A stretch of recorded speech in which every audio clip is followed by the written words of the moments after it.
Ny fandresen'ny mpino kristianina. Ny fandresen'ny mpino kristianina, fandaharana totosain'ny Faramalala R hoenoinao eto amin'ny onjam-peon'ny radio vaovao masoa isaky ny amin'ny ora toy izao.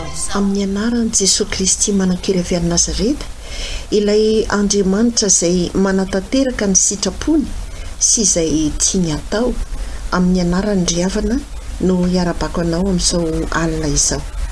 Misaotra anao indrindra ary mankasitraka mbola manaraka ny onjam-peon'ny radio vaovao masoa ary atao anatin'ny fandaharana ny fandresen'ny mpino kristianina ianao amin'izao fotoana izao. Ny lohahevitry ny taridalana izay tiany tompo hitarihana antsika indray ry havana amin'ity andronio ity amin'izao alina izao dia momba ny sitrapon'Andriamanitra. Ny sitrapon'Andriamanitra izany indray no tiany tompo entina eo amintsika satria be dia be tsy mahalala ny sitrapon'Andriamanitra ary be dia be ihany koa ny minimikipy eo anoloany ny sitrapon'Andriamanitra ary ao ny tena tsy mahalala mihitsy ny sitrapon'Andriamanitra. Fa mialohan'ny hidirantsika amin'izany dia andelo isika hiara-iombona amin'ny vavaka. Hivavaka isika tompoko. Misaotra anao izay Andriamanitra fa mbola tsisy tianao very izahay na dia iray azy, ary novelominao tianao ahafantatra ny sitraponao izay tsara sady ankasitrahana no marina. Misaotra indrindra ny amin'izany alehiben'ny fitiavanao anay izany, fa fantatray fa miala-nenina aminay mandrakariva ianao, anaovanay ny sitraponao, ahitanay ny fandresena eo amin'ny fiainan'ny mpino kristianina tsirairay avy.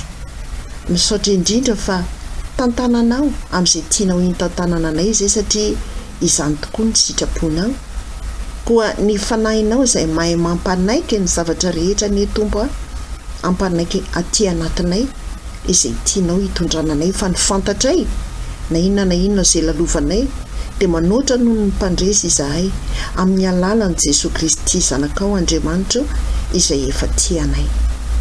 Dia rakovy ny famindraponao ary izahay ahaizanay mandray izany fampianarana tianao aroso aminay izany, ahaizanay mitsilo ny lalanay amin'izao taridalana tianao hitondrananay izao, mba hahafantaranay ny sitraponao ary andehananay araka ny sitraponao izay tena sitrakao tokoa. Dia mitenena ary ianao tompo fa miaino ny mpanomponao. Amen. Eny ary ry havana, araka ny voalaza tetsy aloha dia betsaka ny mpino kristianina no tsy mahalala ny sitrapon'Andriamanitra, indrindra rehefa tojo ao anatin'ny zavatsarotra, ao anatin'ny olana, dia eo tena mampivaky lohan'ny maro manontany hoe ahoana ny sitrapon'Andriamanitra ny amin'izao zavatra anankiray izao, ahoana ny sitrapon'Andriamanitra manoloana ny toe-javatra misy ity, ahoana ny sitrapon'Andriamanitra manoloana ny fiainako manokana na ny namako tahaka izao sy tahaka izao. Ny sitrapon'Andriamanitra aloha voalohany indrindra dia tsy fantatsika io ry havana raha tsy mifandray amin'Andriamanitra isika. Jereonao anie, raha misy olona anankiray tafaresaka aminao dia iny olona iny zany rehefa tena lasa namanao tanteraka izy dia miteny hoe ny tena tsy tiako akiny le ohatran'izao, ny tena mahasosotrany ny olona manao an'izao, ny tena manahirana any tahaka izao. Dia fantatrao zany ny zavatra tiany sy ny zavatra tsy tiany. Ka raha ohatra ianao namana aminy ary tena akaiky azy kanefa ataonao ilay zavatra tsy tiany, dia iny lay tsy araky ny sitrapon'ilay namanao. Ary tsy lavitra an'izany ny tiako hanazavana ny sitrapon'Andriamanitra, fa raha tsy feno fifandraisana amin'Andriamanitra isika dia tsy fantatsika akory izay sitrapon'Andriamanitra hoe inona avy moa no tian'Andriamanitra atao ary inona ny tsy tian'Andriamanitra atao. Izany inge no anetanana antsika mandrakariva, tsy vizana ny miteny an'izany satria ity taona ity dia nataontsika tena hitombona tanteraka amin'ny tenin'Andriamanitra. hitombona tanteraka amin'ny fifandraisana amin'Andriamanitra, hitombona tanteraka amin'ny fanompona an'Andriamanitra. Anao no betsaka sy mihoatra noho izay efa vita isika ny amin'ny fifaneraserana amin'Andriamanitra. Fa raha vao malaina ianao no mamaky tenin'Andriamanitra, malaina ianao no mihaino tenin'Andriamanitra, dia tsy mahalala ny sitrapon'Andriamanitra. Indraindray rehefa tena tojo ny olana dia lasa mandeha mamonjy ny reny toerana izay milaza ny fanafahana anao ao anatin'ny olana io, milaza ny fitahiana ho azonao, manome toko fa raha tonga amin'ny toerana anankiray izay antsony anao ianao dia tsy maintsy afaka ny olanao.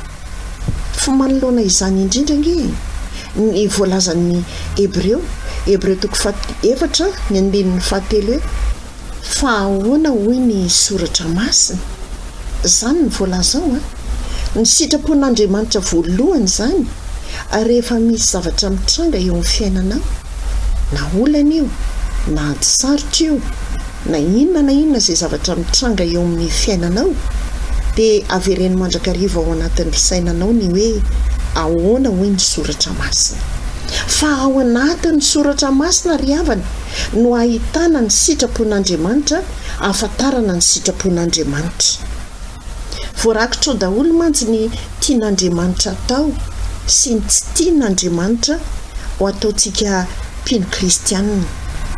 Tsy voatery hoe ny mety amin'ny sainao ny atao hoe sitrapon'Andriamanitra. Indraindray mantsy eo anatrehany hoe indrindra moa ity toe-javatra anankiray izay mitranga ity. Misy tovovavy anankiray ohatra atao hoe 20 taona, dia efa te hanambady mafy izy io, dia mitondra ambavaka, dia mitady famantarana fatratra izy ao anatin'ny vavaka izay ataony hoe izay olona voalohany hoy izy ka mitory fitiavana amiko, dia izay ny sitrapon'Andriamanitra. Fa iza no miteny aminao fa hoterenao amin'izany Andriamanitra? Eny ny bevoly eny io resaka ataonao io ary dia taminy ny bevoly manome olona anao mpisotro toaka, mpijangajanga, ary raha toa ianao mbola misisika ny manambady azy ihany dia mety ho mpamono vady ihany koa izy. Dia izany ve ny sitrapon'Andriamanitra? Tsy ary havana. Ny sitrapon'Andriamanitra eo amin'izay namana iarahantsika dia izay araka ny voasoratra any amin'ny Koritianina 2 toko 9 ny 2:7 hoe aza mety asiana zioka tsy atonina anareo ikambanana amin'ny tsy mino. Eto zany ny sitrapon'Andriamanitra voalohany dia izay tsy ikambanantsika amin'ny olona izay tsy mino. Dia ao ny milazany hoe tsy maninona fa rehefa manambady azy dia etiko ambavaka izy, etiko amin'ny tompo izy, za vonona hitondra ambavaka azy, dia mba hiovy izy amin'izay. Fa iza no miteny aminao fa izany eritreritrao sy fisainanao zany no atao hoe sitrapon'Andriamanitra? Efa fantatrao zao fa tsy mino io olona io. Ary eto amin'ity Koritianina 2 toko 9 ity ny 7:7 dia milaza hoe mivoay eo aminy ianareo ka misara aminy hoy Jehova. Efa Andriamanitra zao mihitsy ve no miteny aminao hoe misara aminy, mivoay eo aminy? Dia ianao indray no iseho alala sy ametraka ny sitrapon'Andriamanitra anery arak'izay fisainanao sy arak'izay tianao. Efa milaza ny soratra masina fa aza mety asiana zioka tsy atonina anareo ikambanana amin'ny tsy mino fa tsy misy antony iraisan'ny fahamarinana amin'ny fahotana, ary tsy misy antony ombonany mazava sy ny maizina, ary tsy misy antony iraisan'ny anjaran'ny mino sy ny tsy mino. Aza mitady hevitra hafa ianao, mety anamarinanao hoe izay mety ho sitrapon'Andriamanitra araka ny fisainanao.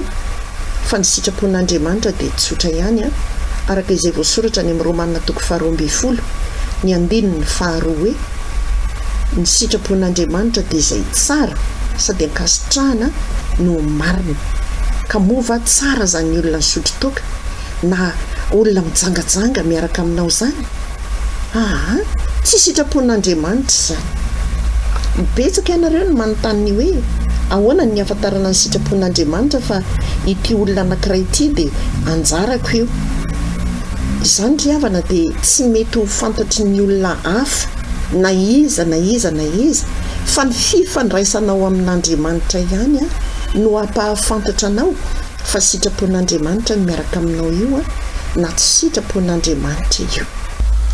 Dia averiko fa tsy mamizana mihitsy ny miteny aminao hoe vakio ny Baiboly, enoy ny sitrapon'Andriamanitra ao amin'ny famakianao ny Baiboly, fa ao no afantaranao izay rehetra araka ny sitrapon'Andriamanitra.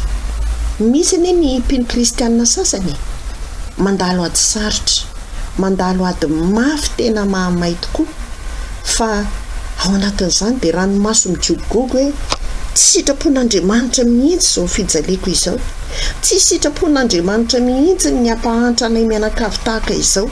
Ahoana re ity indraindray isika mieritreritra fa rehefa mandalo ady sarotra dia hoe tsy sitrapon'Andriamanitra io.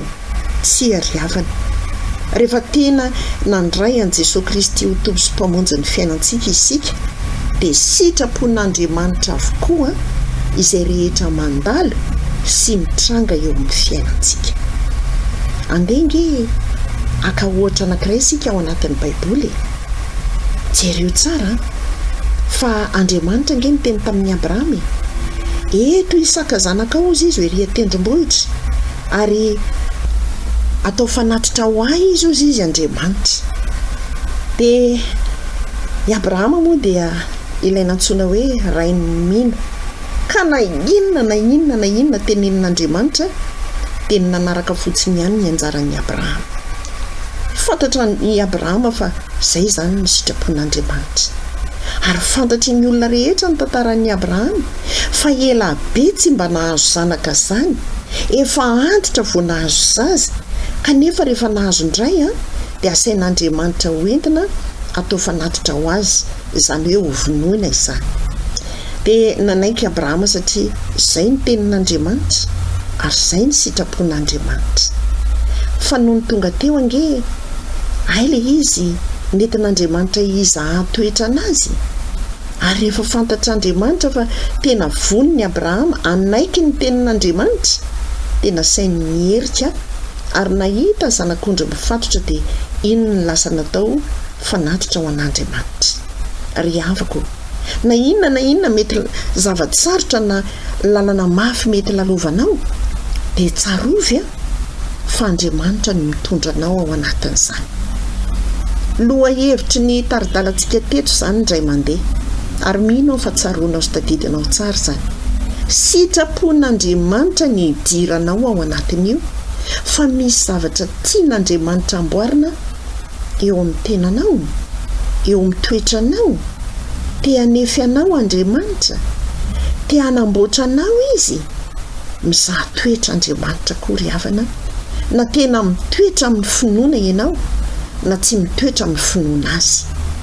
Fa jereo ane Petera teo anatrehan'izay nisamborana an' Jesosy Kristy, teo ny nizahan'Andriamanitra toetra azy, nilazan'ilay vehivavy kely no niteny hoe itsy koa mba namany, fa nanda ange Petera, nanda Petera hoe za tsy izy mihitsy nefa inona ny sitrapon'Andriamanitra navelan'Andriamanitra andalo zany fandavan'ny Petera zany atanteraka ny tenin'i Jesosy Kristy taminy hoe Petera, enao ange mbola tsy misy akoho maneno intelo akory dia efa andahanahy.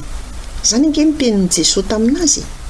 Dia navelan'Andriamanitra nandalo zany atanteraka ny tenin'Andriamanitra, satria araka ny voalazany amin'ny Luka 1:7-7 dia ny teny rehetra ambaran'Andriamanitra dia tsy maintsy tanteraka. Ka na inona zavatra mandalo eo amin'ny fiainanao, na ady sarotra io na izay heverinao hoe tsy zaka izao, Andriamanitra tsy manome izay tsy zakanao zany. Arakaraky ny haben'ny finoanao, izany no amelan'Andriamanitra andalovan'ny zavatsarotra izay mandalo eo amin'ny fiainanao, eo amin'ny ady izay atrehanao, satria efa manomana fandresena ho anao Andriamanitra raha toa ianao ka manaiky ny sitrapon'Andriamanitra. Jesosy io nge ry havana vao nanomboka ny hoe hoelohiny dia niteny tamin'ireo mpianatra izy hoe fa ny zanak'olona hoy izy dia tsy maintsy ho atolotra eo an-tanan'ny mpanota. Dia inona ny tenenin'ny Petera? Tsy ary Jesosy, tsy ianao mihitsy no atao an'izany tena tsy ianao fa inona ny navalin'i Jesosy azy? Anivohoko ianao ry Satana. Petera ny mpianatra Jesosy Kristy, fa no tenininy fa anivohoko ianao ry Satana, satria maninona? Tsy manaiky ny sitrapon'Andriamanitra. Ny sitrapon'Andriamanitra dia izao, afaka fotoana fohy dia ho atolotra Jesosy Kristy eo tanan'ny mpanota mba ho elohina ary ho vonoina ihany koa. Petera tsy nanaiky ny sitrapon'Andriamanitra, ary teo anatrehan'izany dia nataon'i Jesosy mitovy laharana tahaka ny Satana izy. Anivohoko ianao ry Satana hoy izy Jesosy taminy. Tsy Petera akory ny Satana, fa ilay fanahy nanohitra ny sitrapon'Andriamanitra tao anatiny no niteninan'i Jesosy azy tahaka izany. Ka isika rehefa tsy mety manohy, rehefa tsy mety manaiky, rehefa tsy mety manaraka ny sitrapon'Andriamanitra, ry havako, azo anarana tahaka izany eo anatrehan'i Jesosy anie, fa izay zavatra rehetra mitranga eo amin'ny fiainanao ekeo fotsiny ihany. Fa Andriamanitra efa mamboatra lalana izay tsara lavitra ialana ao anatin'izany zavatsarotra izay lalovana izany, araka ny voalazan'ny Hebreo 12:20 ny 9:7. Efa manomana izay tsara lavitra foana Andriamanitra. Nanana namana izay ary havana, raha vavy akaiky dia akaiky anay tokoa izy io, ary manofa trano izy. Mety tsara miasa n'ilay trano izay nofainy, tena mety, ary antonina azy mianakavy kely tsara. Fa tsy ahoana eo ilay tompontrano dia hoe mialinareo. Vetimbetika eo indray dia hoe tsy mialinareo fa asonontravo roa eny ny ofatrano. Vetimbetika eo indray dia hoe miala indray nareo. Dia rehefa nitaraina an'izany moa izy dia ny azony tena atao dia mitondra mbavaka azy. Jesosy, ianao efa milaza fa manomana ny tsara lavitra mandrakariva ho anay mpino kristianina, fa hanomana izany ho azy ianao. Inona no nitranga hoy ianao? Efa aman'andro vitsivitsy sisa ny fetrandro nomen'ny tompontrano no iny nampifaninan'i Jesosy tamin'ny olona anankiray izay nanana trano tsy lavitra anazy teo akory. Teo aloha izy mipetraka ambany rihana, tsy misy varavarakely fa tonga dia varavarana maizimaizina ary mandrehitra jiro marainandro, parivandro, palimiandro. Fa inona ny tsara lavitra nataon'i Jesosy? Nameny trano ambony rihana, feno varavarakely idiran'ny rivotra madio tsara, misy hevitra tena ahafahan'izy ireo miaina tsara ao an-tokantrano ihany, na ny trano fidiovana, na ny lakozia, ny rehetry. Kanefa ny ofatrano tsy nifakaiza-kory tamin'ilay anankiray tatsy. Inona no atao manoloana ny zava-miseho ary raha izay no lesona izay hostonina maneke fotsiny ihany izay zava-misy. Jerenao tsara nefa ama-Andriamanitra ny Jesosy Kristy io dia tsy tokony olombelona nge no nanao batisa azy. Tsy mety Jona izay mpianany ihany nanda azy. Hoy Jona ka tsy izaho mihitsy ozy izy no anao batisa anao, fa zara ny tokony ataonao batisa. Dia ianao indray ve no makaty amiko? Fa inona ny navalin'i Jesosy, satria izay ny sitrapon'Andriamanitra. Namaly Jesosy araka ny Matteo 7:5 any izay namaly Jesosy nanao hoe ikeo ihany ankehitriny fa zao no mety amintsika ahatanteraka ny fahamarinana rehetra. Dia nanaiky Jona dia nataony batisa i Jesosy. misy fahamarinana mandrakariva ry havana ao ambadiky ny toe-javatra anankiray izay mitranga.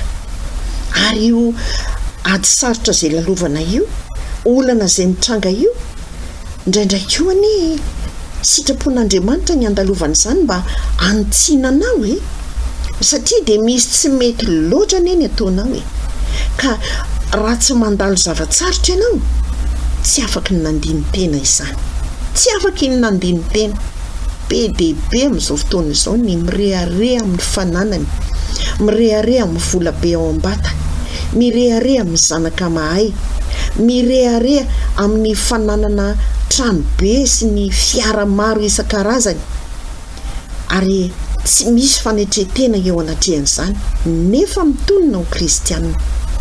Dia ampandalovin'i Jesosy ny fandinihan-tena fa tokony manetry tena mandrakariva satria tsy avy aminao angereny fa avy amin'Andriamanitra. Ary Andriamanitra no membonahitra manoloana ny zavatra rehetra izay ananantsika, fa tsy misy atsika ireo na iray aza na ny ariary ao anatin'ny poketranao ary tsy misy amintsika izany fa an'Andriamanitra avokoa. Ka rehefa tsy mety mahay manetry tena moa ianao, na hoe mitondra piasa maro ianao fa tsy mahay manetry tena, fa ianao indray no midingin-drambo satria ianao ny sefo ao, fa tsaroa fa mbola misy ny sefo lavitra noho ianao dia i Jesosy Kristy. Dia avelan'Andriamanitra ny olana andalo ahafahana mandiny tena fa mila manetry tena satria raha tsy manana fanetretena isika dia tsy mitomba ao anatintsika Jesosy Kristy. Fa izao angeny voalaza araka izay voasoratra any amin'ny Jaona 7 ny andinin'ny 17. Izao ny voalaza amin'ny anaran'i Jesosy: izy tsy maintsy mitombo fa izaho kosa tsy maintsy mihena. Ka rehefa isika no midingin-drambo izay tsy mety mitombo ao anatintsika ao io Jesosy io, fa rehefa isika no mahay manetry tena dia izy no misandratra eo amin'ny fiainantsika, ary tsy isika intsony no tazan'ny olona fa Jesosy Kristy no tazan'ny olona ety amintsika. Ka itenenany maro ihany koa araka izay voalaza ny Zakaria hoe: mba hanaraka anareo koa izay fa fantatray fa momba anareo Andriamanitra. Ry havako, mety handalo zavatsarotra ianao nefa ao anatin'io dia misy sitrapon'Andriamanitra, ary izany no tena ifikirana sy tena tsy elana amin'Andriamanitra isan'andro mba hamantarana ny sitrapony eo anatrehan'ny zavadrehetra izay mitranga. Fa ny azo antoka ho tena sitrapony aloha dia izay atanao fiadanana ara-panahy indrindra. Raha tsapanao fa manana mpiadanana ara-panahy ianao, izany ny sitrapon'Andriamanitra voalohany indrindra manoloana ny toe-javatra anankiray izay mitranga. Ny fandikana ny didiny rehetra koa dia tsy sitrapony izany. Ny fandikana ny teniny, ny tsy fanarahana ny teniny, ary mazava loatra fa rehefa tsy manaraka ny teniny sy ny fitsipika sy ny didy rehetra izay lazainy isika araka ny voalazan'ny Deutéronome 20:5-12 dia ho tonga aminao avokoa ny ozona rehetra. Izany ingeny mampatonga ny fahantrany misy eo amin'ny firenena anankiray, na ao amin'ny ankohonana anankiray, na ao amin'ny toeram-piasana anankiray, ary mila mandiny tena eo anatrehan'izany hoe tena ny sitrapon'Andriamanitra ve no tanterahana tokoa teto amin'ity firenena ity, teo amin'ny orinasanao, ao amin'ny tokantranonao, eo amin'ny fiainam-panambadianao, koa arakaraky ny fifandraisanao amin'Andriamanitra no hamantaranao ny sitrapony. Amin'ny tsirairay io dia mahereza ry havana mamaky baiboly mahereza ho feno fifandraisana amin'Andriamanitra. Dia rehefa fantatrao ny sitrapony izay tsara sady akasitrahana ny marina dia hiaino sy atovy araho fa izay manatanteraka izany ihany manana ny fahatahorana n'Andriamanitra ary mankahala ny fahotany, satria voasoratra any amin'ny Jaona 7:1-3 fa fantatsika fa Andriamanitra dia tsy mihaino ny mpanota fa izay mivavaka aminy sy manao ny sitrapony ihany no henoiny. Ary izay ao amin'ny nofo dia tsy mahay manao ny sitrapon'Andriamanitra. Raha mbola mankama-amin'ny nofo ianao izany dia tsy hainao ny manao ny sitrapon'Andriamanitra. Voarakitra izany any amin'ny Romanina 9:9. izay ao amin'ny fanahy ihany ny mahay manao ny sitrapon'Andriamanitra. Izany no hitarihana antsika amaky ny tenin'Andriamanitra, satria ny tenin'Andriamanitra dia misy fanahin'Andriamanitra. Zava-masina zany sitrapon'Andriamanitra zany ry havana, ary tsy ho fantatro ho vetivety eo zany a manoloana ny ady rehetra izay atrehanao, manoloana ny zavatsarotra rehetra izay diavinao. Fa araka ny voalazan'ny Hebreo 10:30 dia tokony hianana faharetana ianareo mba azahoanareo izay lazain'ny teny fikasana rehefa vitanareo ny sitrapon'Andriamanitra. Izany hoe raha tsy mahavita ny sitrapon'Andriamanitra tsika dia tsy azontsika mihitsy io tenin'Andriamanitra io, ny teny fikasan'Andriamanitra. Noho izany ny sitrapon'Andriamanitra dia tena mila katsahina tsara, makala ny ratsy, miala amin'ny faharatsiana, miala amin'izay rehetra tsy araka ny sitrapon'Andriamanitra, fa anao ny tsara mandrakariva ihany kosa mba azahoana izay lazain'Andriamanitra rehefa vita ny sitrapon'Andriamanitra. Ho an'Andriamanitra irery anie ny voninahitra iombana amin'ny vavaka sika toko.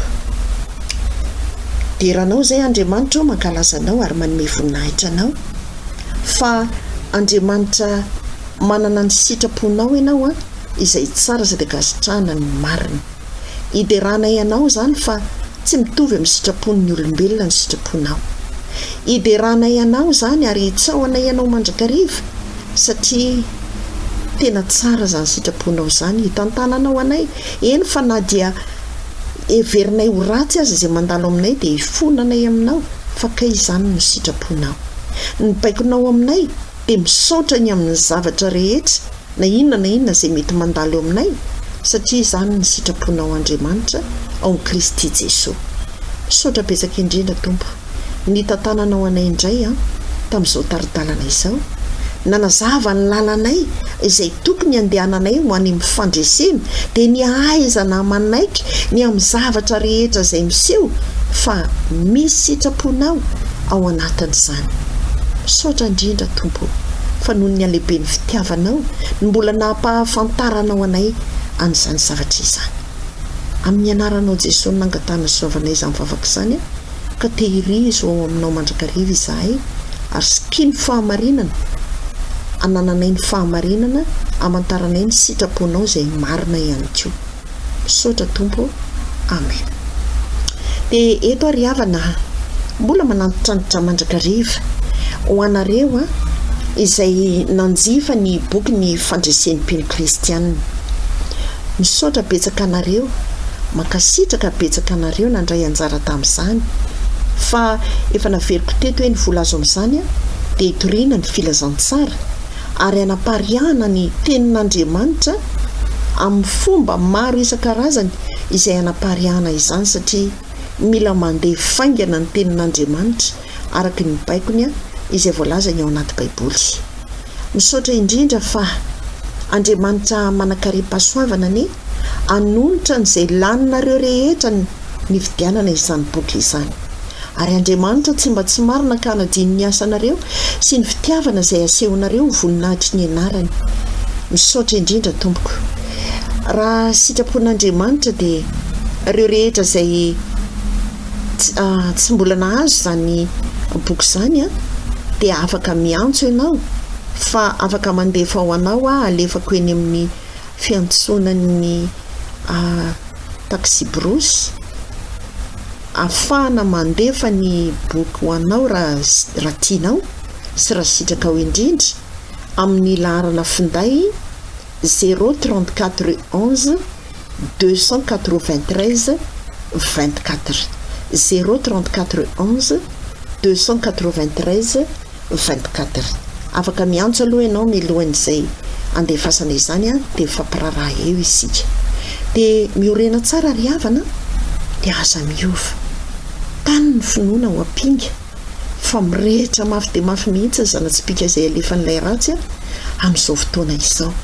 Kanefa isika tsy natao naman'izay ho resy, fa na inona izay lalovana dia manoatra noho ny mpandresy isika amin'ny alalan'i Jesosy Kristy ilay efa tiantsika. dia mirarosoa indrindra velome.